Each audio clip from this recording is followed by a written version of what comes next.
Hi. HST എക്സാമിന് rank നിർണ്ണയിക്കുന്ന ഭാഗം തന്നെയാണ് ജനറൽ പേപ്പർ അല്ലേ? ജനറൽ പേപ്പറിൽ 30 മാർക്കാണ്. അപ്പോൾ ഈ ജനറൽ പേപ്പറിൽ ഈ 30 മാർക്കിൽ ഒരു എബോവ് 25-ന് മേലെയൊക്കെ സ്കോർ ചെയ്യാൻ സുഖസുന്ദരമായി പറ്റും. കാരണം നമ്മൾ കുറേ കാലങ്ങളായിട്ട് പഠിക്കുന്ന എല്ലാ പരീക്ഷകൾക്കും ആവശ്യമുള്ള സിലബസ് തന്നെയാണ് ഈ ജനറൽ പേപ്പറിലുള്ളത്.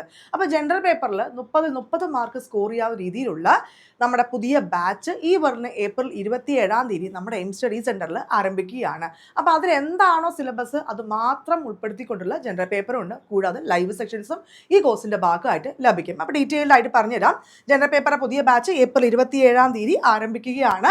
അതിൽ തന്നെ research methodology teaching aptitude, Indian constitution, നമുക്ക് എല്ലാവരും നമ്മൾ എപ്പോഴും പഠിക്കുന്ന കാര്യം തന്നെ അല്ലേ. ദെൻ സോഷ്യൽ വെൽഫെയർ പ്രോഗ്രാംസ്, അത് നമുക്ക് അറിയുന്ന കാര്യം. റിനൈസൻസ് ഇൻ കേരള, അതില്ലാത്ത ഒരു PSC പരീക്ഷകൾ അവിടെ ഉണ്ടാവില്ല. ജനറൽ നോളേജും ആൻഡ് കറണ്ട് അഫയേഴ്സ്. കറണ്ട് അഫയേഴ്സിൻ്റെ കാര്യം ഒരു ടെൻഷൻ അടിക്കേണ്ട.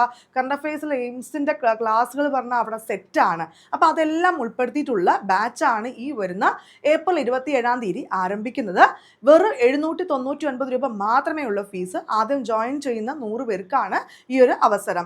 കുറച്ച് സമയമേ ഉള്ളൂ, പക്ഷേ എല്ലാം ഈ കുറച്ച് സമയത്തിൽ നിങ്ങൾക്ക് അവിടെ 30 മാർക്ക് ഫുള്ളായിട്ട് സ്കോർ ചെയ്യാൻ രീതിയിലുള്ള കണ്ടൻസ് ഉൾപ്പെടുത്തിയിട്ടുള്ള പോരാതെ ലൈവ് സെക്ഷനുമുള്ള ബാച്ചാണ് ആരംഭിക്കുന്നത്.